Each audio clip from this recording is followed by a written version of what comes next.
A las 3:47 del lunes 23 de marzo de 2026, las pantallas del radar en el Centro de Operaciones Conjuntas de la Quinta Flota de los Estados Unidos en Bahrein comenzaron a parpadear con una intensidad que ningún operador había visto en semanas. 36 contactos aéreos entrantes, vectores de aproximación procedentes del territorio iraní, velocidades de entre Mach 2 y Mach 4. El sistema Aegis de los destructores americanos desplegados en el Golfo Pérsico procesó los datos en menos de 4 segundos y activó de manera automática el protocolo de defensa activa. El mundo había entrado oficialmente en su semana más peligrosa desde la crisis de los misiles de Cuba, y lo que estaba a punto de suceder en las próximas 72 horas redefinirá el orden geopolítico global para las próximas décadas. Hay que retroceder apenas 4 semanas para entender la magnitud de lo que está ocurriendo. El 28 de febrero de 2026, el presidente de los Estados Unidos, Donald Trump, anunció el inicio de operaciones de combate conjuntas con Israel contra la República Islámica de Irán. Las primeras oleadas de bombarderos estratégicos B-2 Spirit y B-21 Raider, operando desde bases en Diego García y desde portaaviones de ataque desplegados en el Golfo de Omán, lanzaron misiles de crucero Tomahawk Block 5 y bombas de penetración GBU-57 MOP,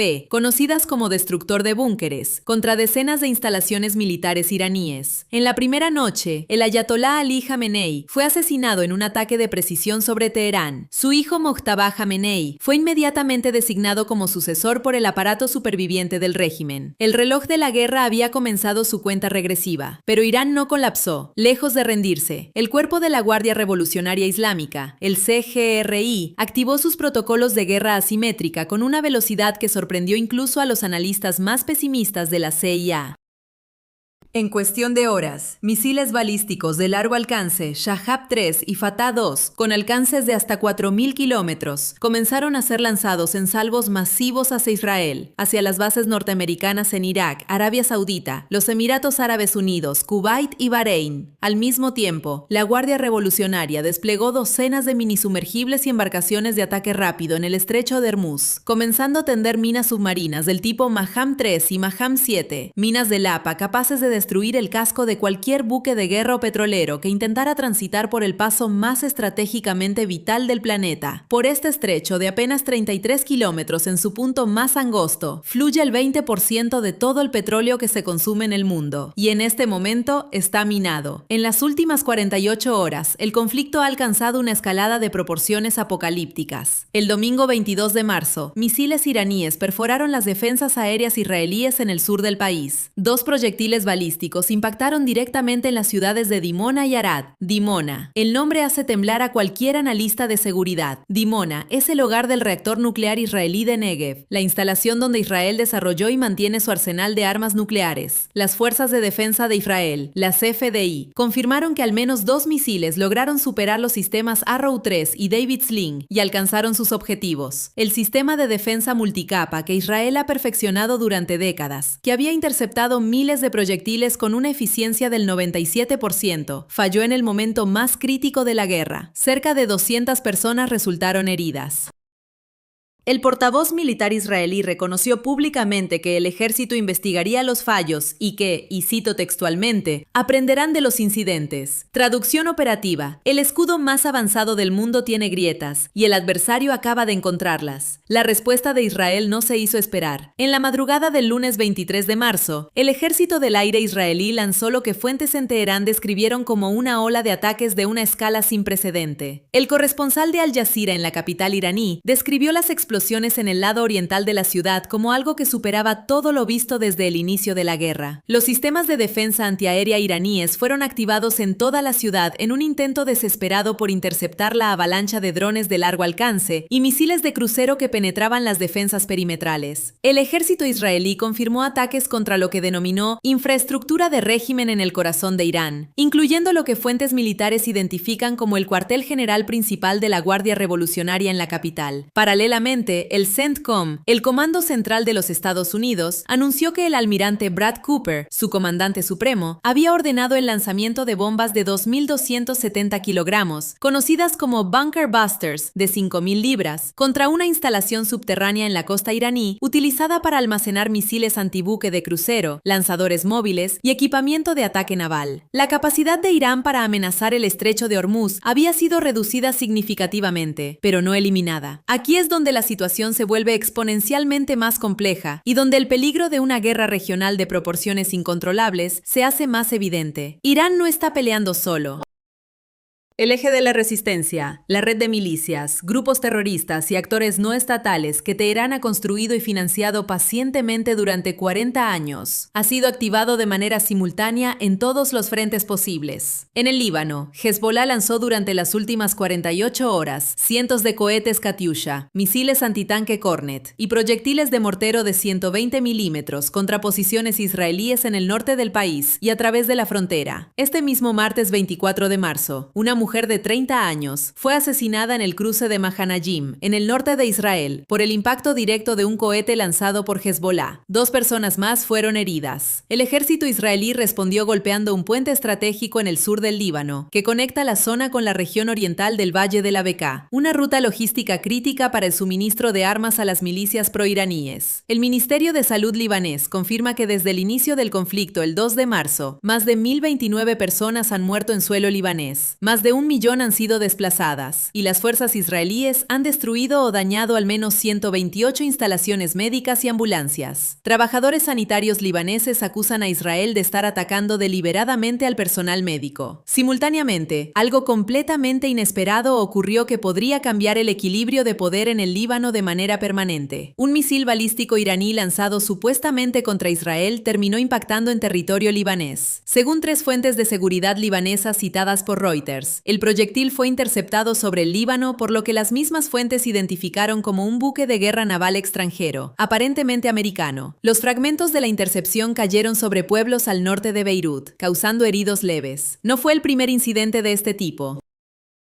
El domingo por la noche, 2 misiles balísticos lanzados desde Irán hacia Israel también habían impactado accidentalmente en territorio libanés en lugar de alcanzar sus objetivos. La reacción del gobierno libanés fue tan explosiva como inesperada. Beirut declaró al embajador iraní persona non grata y le ordenó abandonar el país en un plazo mínimo. Irán, que ha gastado décadas construyendo su influencia sobre el Líbano a través de Hezbollah, acaba de ver como uno de sus satélites regionales más importantes da un portazo diplomático sin precedentes. El ministro de Relaciones Exteriores de Israel, Israel Katz, elogió públicamente la decisión libanesa y exhortó al gobierno de Beirut a tomar medidas significativas contra Hezbollah. En Irak, la resistencia islámica, el paraguas de milicias proiraníes coordinado desde Teherán, llevó a cabo 21 ataques separados contra bases americanas en el país y en la región durante las últimas 24 horas. 3 drones fueron interceptados cerca del aeropuerto de Erbil, generando un incendio en las inmediaciones. Otro dron impactó en el área de Al-Sayida, al suroeste de Bagdad, hiriendo a 4 personas. Las autoridades iraquíes reportan que al menos 60 ciudadanos han muerto en el país desde el inicio del conflicto, la mayoría miembros de las Fuerzas de Movilización Popular, conocidas como PMF o Hashd al-Shaabi. Washington ha presentado al gobierno de Bagdad un ultimátum implícito: controlen a las milicias o el ejército americano tomará acción unilateral dentro de sus fronteras. En Arabia Saudita, la situación es de alerta máxima. El Ministerio de Defensa del Reino confirmó que 2 misiles balísticos fueron lanzados hacia Riad. Uno fue interceptado satisfactoriamente por los sistemas de defensa Patriot, pero el segundo cayó en una zona despoblada.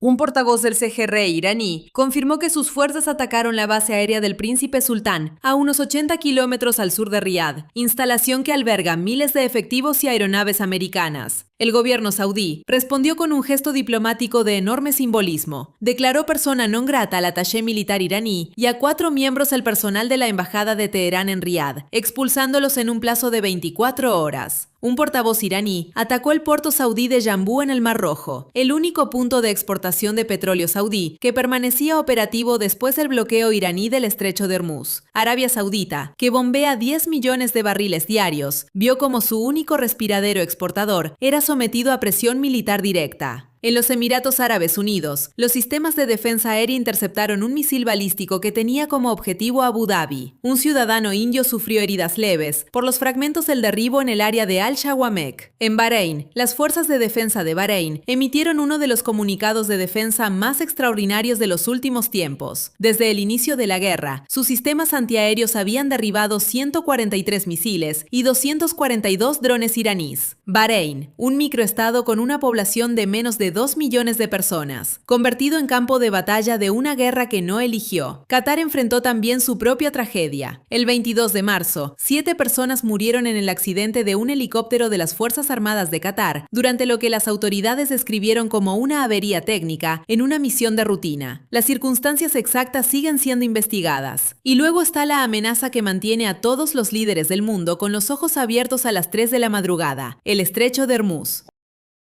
El sábado 21 de marzo, el presidente Trump publicó en Truth Social un ultimátum directo a Teherán. Abran completamente el estrecho al tráfico de buques en 48 horas o los Estados Unidos destruirán las plantas de energía iraníes. La respuesta del CGRI fue inmediata y sin ambigüedades. Si Washington ejecuta ese ataque, dijo la Guardia Revolucionaria en un comunicado leído en televisión estatal iraní, golpearemos las plantas de energía en todas las áreas que suministran electricidad a las bases americanas, así como la infraestructura económica, industrial y energética en la que los americanos tienen participación. Y luego añadieron la frase que heló la sangre de los mercados globales. No duden de que lo haremos. Actualmente, según fuentes de inteligencia americanas citadas por CBS News, existen al menos una docena de minas submarinas del tipo Mahan 3 y Mahan 7 tendidas en el estrecho. Estas minas del APA pueden ser activadas acústicamente, por presión de casco o mediante control remoto. La Marina Americana ha comenzado operaciones de barrido de minas, pero en un estrecho de ese tráfico y complejidad es una misión que puede llevar semanas. Semanas que los mercados globales de energía simplemente no tienen. El lunes 23 de marzo, Trump anunció que pospondría los ataques contra infraestructura energética iraní por 5 días, afirmando haber tenido conversaciones muy productivas con Teherán. Irán respondió de manera fulminante. El Ministerio de Relaciones Exteriores negó categóricamente que se hubiera producido ningún tipo de contacto directo o indirecto con Washington desde el inicio de la guerra. Irán acusó a Trump de usar la narrativa diplomática para reducir los precios del petróleo y ganar tiempo para sus planes militares. Los mercados no esperaron la aclaración. Las bolsas de Hong Kong y Shanghái se desplomaron en su peor sesión en casi un año.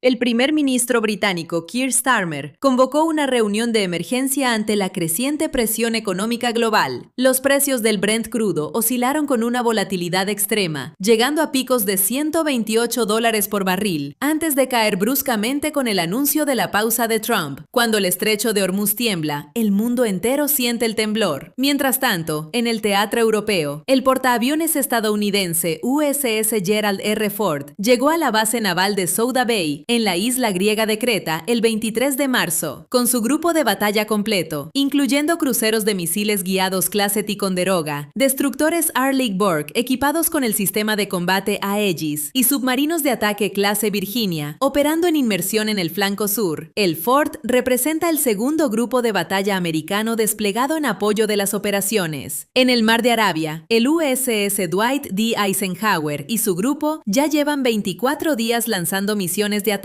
Entre ambos grupos, los Estados Unidos tienen en el teatro de operaciones más de 150 aeronaves de combate, incluyendo F-35C de quinta generación, F-A-18E-F Super Hornet, equipados con misiles JASSM-ER de largo alcance, y EA-18G Growler de guerra electrónica, capaces de suprimir los radares de los sistemas S-300 y S-400 iraníes. La supremacía aérea americana sobre Irán es total, pero la pregunta que ningún general quiere responder en voz alta es esta: ¿qué sucede cuando una potencia nuclear no convencional, acorralada y sin nada que perder, decide escalar más allá del umbral de lo calculable? En el frente que parece más olvidado, pero que sigue siendo crítico, Ucrania y los Estados Unidos concluyeron una segunda ronda de negociaciones en Florida el 22 de marzo. El presidente ucraniano Volodymyr Zelensky reconoció públicamente algo que ya era evidente para cualquier analista: Washington está consumido por el conflicto con Irán.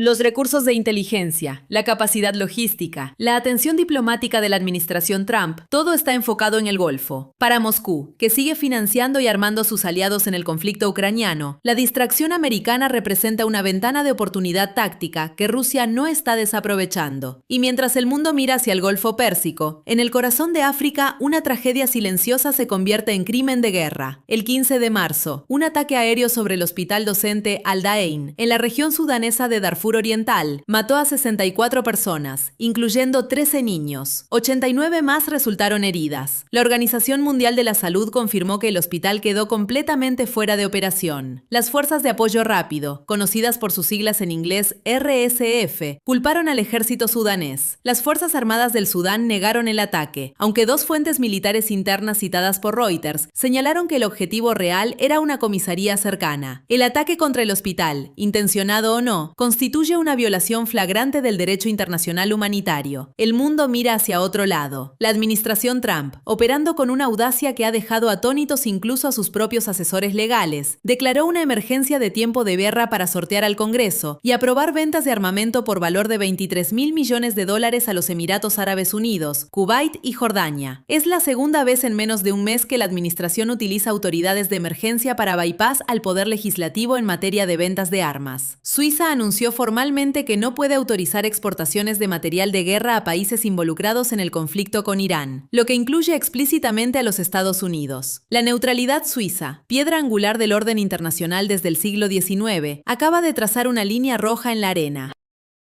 ¿Qué significa todo esto? Hagamos el análisis táctico con la precisión que la situación exige. Desde el 28 de febrero de 2026, en menos de 4 semanas, la arquitectura de seguridad del Oriente Medio ha sido destruida y reconstruida 3 veces. El régimen iraní ha perdido a su líder supremo, ha visto sus instalaciones de enriquecimiento de uranio en Natanz atacadas, sus sistemas de misiles antibuque degradados y su infraestructura militar en Teherán sometida a ataques de escala sin precedente. Y sin embargo, sigue disparando. El Ministerio de Salud israelí ha registrado 4.292 personas heridas desde el inicio de la guerra. Los sistemas de defensa aérea israelíes, los más avanzados del mundo, han fallado en interceptar proyectiles iraníes en varias ocasiones, incluyendo los impactos en la zona de Dimona. Bahrein ha derribado casi 400 objetos voladores hostiles en 24 días. El estrecho de Hormuz, la arteria yugular de la economía global, está minado y parcialmente bloqueado. El CGRI ha demostrado que puede sobrevivir la muerte de su liderazgo político y continuar operaciones coordinadas en múltiples teatros simultáneos. Eso es lo que hace que esta guerra sea fundamentalmente diferente a cualquier conflicto anterior en la región. No es una guerra entre ejércitos convencionales en un campo de batalla definido. Es una guerra de cuarta generación, de actores múltiples, de misiles de crucero contra portaaviones, de minas submarinas contra la economía global, de milicias proxy contra bases militares, de ciberataques contra infraestructura crítica. Es la guerra de la era de la información, jugada con las herramientas de la era del terror. Y el mundo está viendo cómo sus mercados energéticos, sus cadenas de suministro global, su arquitectura financiera, todo tiembla al unísono con cada misil que sale de un lanzador en el desierto iraní. Las aerolíneas han comenzado a desviar rutas.